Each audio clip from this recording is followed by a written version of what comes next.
আসসালামু আলাইকুম। প্রিয় দর্শক, ইসরায়েল এবং যুক্তরাষ্ট্রের সঙ্গে ইরানের যে যুদ্ধ, সেই যুদ্ধে এখন পুরো দুনিয়া যেন টালমাটাল হয়ে গিয়েছে। আমি আগেও বলেছিলাম যে এই যুদ্ধ হচ্ছে একটা অসম যুদ্ধ। আমরা যদি সামরিক শক্তির সঙ্গে সামরিক শক্তির বিবেচনায় তুলনা করি, তাহলে ইরানের সামরিক শক্তি বলতে গেলে ইসরায়েলের চেয়েও কম। আর যুক্তরাষ্ট্রের সামরিক শক্তি তো সারা দুনিয়াতেই সবচেয়ে বেশি। এরকম দুটো শক্তিশালী পক্ষ একত্র হয়েছে ইরানের বিরুদ্ধে। যে যুদ্ধে ইরান যে টিকে থাকবে, এটাই হয়তো অনেকের কাছে একটা বিস্ময়ের ব্যাপার ছিল। কিন্তু যুদ্ধ শুরুর পর আজ 12 দিন হয়ে গিয়েছে। এই 12 দিন পরেও কিন্তু যুক্তরাষ্ট্র লক্ষণযোগ্য কোনো সাফল্য এখনো পায়নি। যুক্তরাষ্ট্র যে উদ্দেশ্য নিয়ে যুদ্ধটা শুরু করেছিল, তাদের মূল লক্ষ্য ছিল ইরানের শাসন ক্ষমতায় পরিবর্তন আনা। পরিবর্তন মানে ব্যক্তির পরিবর্তন না, ইরানের যে ইসলামিক যে দলগুলি ইসলামিক শাসন চলছে তার পতন ঘটানো, তার পতন ঘটিয়ে পশ্চিমা ধাঁচের শাসন ব্যবস্থা কায়েম করা। এটাই ছিল যুক্তরাষ্ট্রের মূল লক্ষ্য। ইরানের অভ্যন্তরে কিন্তু বেশ আগে থেকেই এক ধরনের আন্দোলন চলছিল। ইরানের যে ইসলামী শাসন চলছিল, যেটা আয়াতুল্লাহ আলী খামেনির নেতৃত্বে, সে শাসনের ব্যাপারে ওখানকার অনেক শিক্ষিত মানুষ, অনেক তরুণীরা কিন্তু এই বিদ্রোহী হয়ে উঠেছিল এবং এর আন্দোলন চলছিল অনেক দিন ধরে। ইরান সবসময় এ ধরনের আন্দোলনগুলো কঠোর হস্তে দমন করে।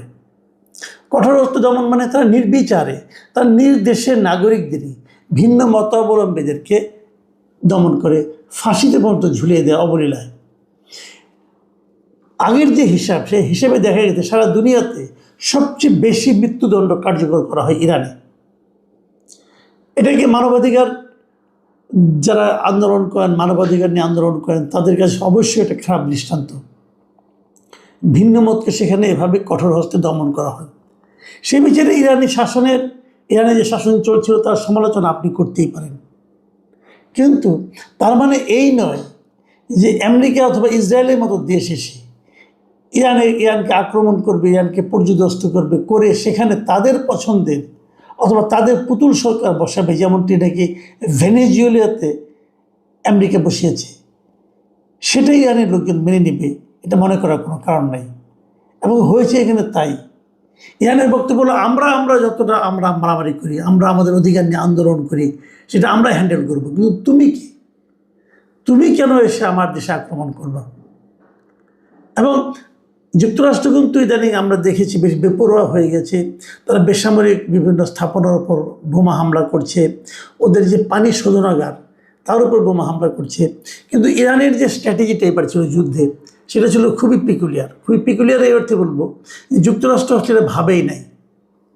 যুক্তরাষ্ট্রের সঙ্গে ইরানের যে দূরত্ব, যুক্তরাষ্ট্রকে অ্যাটাক করার জন্য ইরানের পক্ষে হয়তো সহজ ছিল না, কিন্তু ইরান যে কাজটা করেছে, তারা যুক্তরাষ্ট্রের যে সমস্ত ঘাঁটি মধ্যপ্রাচ্যের বিভিন্ন দেশে আছে, সেগুলোতে তারা নির্বিচার আক্রমণ করেছে এবং অনেকগুলি তারা ক্ষতিগ্রস্ত করেছে।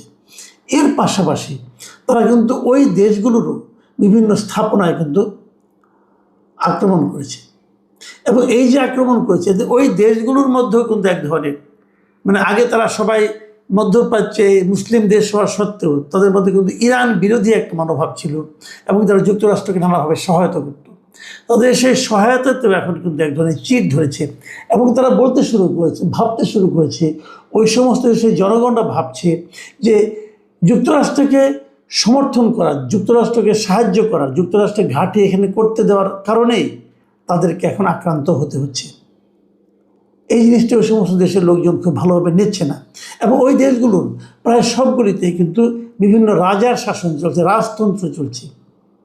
এবং ওই রাজতন্ত্র এতদিন ওদের রাজতন্ত্র টিকিয়ে রাখার জন্য যুক্তরাষ্ট্রের হেল্প নিত, যুক্তরাষ্ট্রকে নানাভাবে ঘাঁটি করতে দিত, সাহায্য করত। কিন্তু এখন তারা দেখতে পাচ্ছে যে যদি জনগণ খেপে যায়, রাজতন্ত্র কিন্তু হুমকির মুখে পড়তে পারে। এবং ওই দেশগুলো এখন নানাভাবে কিন্তু ওদের বিরক্তি প্রকাশ করছে। এরই মধ্যে সৌদি আরবের একটা বিবৃতি সবারই অনেকের চোখে পড়েছে। সৌদি আরব এই প্রথমবারের মতো বলেছে যে মধ্যপ্রাচ্যে যত গণ্ডগোল হচ্ছে, যত ঝামেলা হচ্ছে, যত অশান্তি হচ্ছে, তার মূলে রয়েছে ইসরায়েল। ইসরায়েলের ব্যাপারে এ ধরনের প্রকাশ্য এবং সরাসরি বিরোধিতামূলক মন্তব্য সম্ভবত এটি প্রথম। এসব কারণে কিন্তু এটা মনে করা হচ্ছে যে আমেরিকা এরই মধ্যে হয়তো বুঝতে শুরু করেছে যে এই ইরানের উপর হামলাটা তাদের জন্য হয়তোবা বুমেরাং হয়ে দেখা দিতে পারে। এর মধ্যে দুঃসংবাদ কিন্তু আরও অনেক আছে।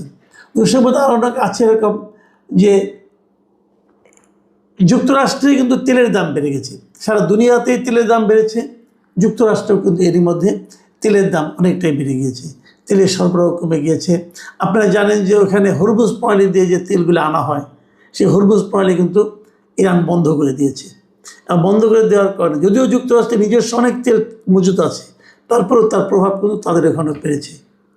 এখন যদি যুক্তরাষ্ট্রের তেলের দাম বেড়ে যায়, সেটা কিন্তু যুক্তরাষ্ট্রের যারা সাধারণ নাগরিক আছে তাদের মধ্যে একটা প্রতিক্রিয়া তৈরি করবে, এবং সেই প্রতিক্রিয়া ট্রাম্পের পক্ষে যাবে না। ডেমোক্রেটরা যুদ্ধের বিরোধিতা আগের থেকেই করছে, এবং যুক্তরাষ্ট্র থেকে তারা এই নৌপথে আক্রমণের জন্য তাদের বিপুল যে সেনাবাহিনী মোতায়েন করতে চাচ্ছিল, দেখা যাচ্ছে যে যুক্তরাষ্ট্রের সেনাবাহিনীর অনেক সদস্যরা, মার্কিন সেনারা ইরানের যুদ্ধ যেতে চাচ্ছেন না। বিশেষ করে তাদের এই আপত্তিটা হয়েছে যুক্তরাষ্ট্র এবং ইসরায়েলের যৌথ হামলায়। প্রথম যে একটা গার্লস স্কুলে, বাচ্চাদের স্কুলে আঘাত করা হয়েছিল, যেখানে কমপক্ষে 165 জন শিশু নিহত হয়েছিল, এবং এছাড়া আন্তর্জাতিক জলসীমায় ইরানি যুদ্ধজাহাজের উপর যুক্তরাষ্ট্র যেটা হামলা করেছিল। আন্তর্জাতিক জলসীমা সাধারণত কোনো জাহাজের উপর হামলা করা হয় না, কিন্তু সেখানে যে হামলাটা যুক্তরাষ্ট্র করেছে, এই ঘটনাগুলো মার্কিন সেনাদের মধ্যেও কিন্তু নেতিবাচক প্রভাব তৈরি করেছে। এবং যুক্তরাষ্ট্রের যে মনোভাব সাধারণ মানুষের মধ্যে, তার ঠিক বিপরীত মনোভাব দেখা যাচ্ছে ইরানের মধ্যে। ইরানের যারা সাধারণ মানুষ আছে তারা ক্ষতিগ্রস্ত হচ্ছে, মৃত্যু ভয় তাদের প্রতিদিন তাড়া করে বেড়াচ্ছে, তারপরও তাদের মধ্যে কিন্তু ভয়টা দেখা যাচ্ছে না। ইরানের কর্মরত একজন সাংবাদিক, রেডিও তেহরানের যিনি একজন বাংলা বিভাগের সাংবাদিক গাজী আব্দুর রশিদ, তার বরাত দিয়ে প্রথম আলো দেখলাম একটা রিপোর্ট করেছে। তিনি বলেছেন যে তেহরানবাসীরা মোটে আতঙ্কিত নন, তারা এই যুদ্ধকে তাদের জীবনের যুদ্ধ মনে করছেন। যে এই যে মনোভাবের যে পার্থক্য, সারা দুনিয়াতেই হয়। যারা আক্রমণ করে তাদের দেশের জনগণের মনোভাব থাকে যুদ্ধের বিরুদ্ধে, এবং যারা আক্রান্ত হয় সেই দেশের জনগণের অবস্থান থাকে প্রতিশোধের। যেমনটা আমরা মুক্তিযুদ্ধের সময় আমাদের দেশেও দেখেছিলাম। কিন্তু আমাদের দেশে যারা পাকিস্তানি বাহিনী ছিল তারা আক্রমণ করতে এসেছিল, আর আমরা প্রতিরোধ করতে দাঁড়িয়েছিলাম। এবং আক্রমণকারীরা সবসময় কিন্তু এতটা শক্ত মনোবলের অধিকারী হয় না যতটা নাকি আক্রান্তরা হয়, কারণ আক্রান্তরা জীবন দিয়ে তখন লড়ে যায়।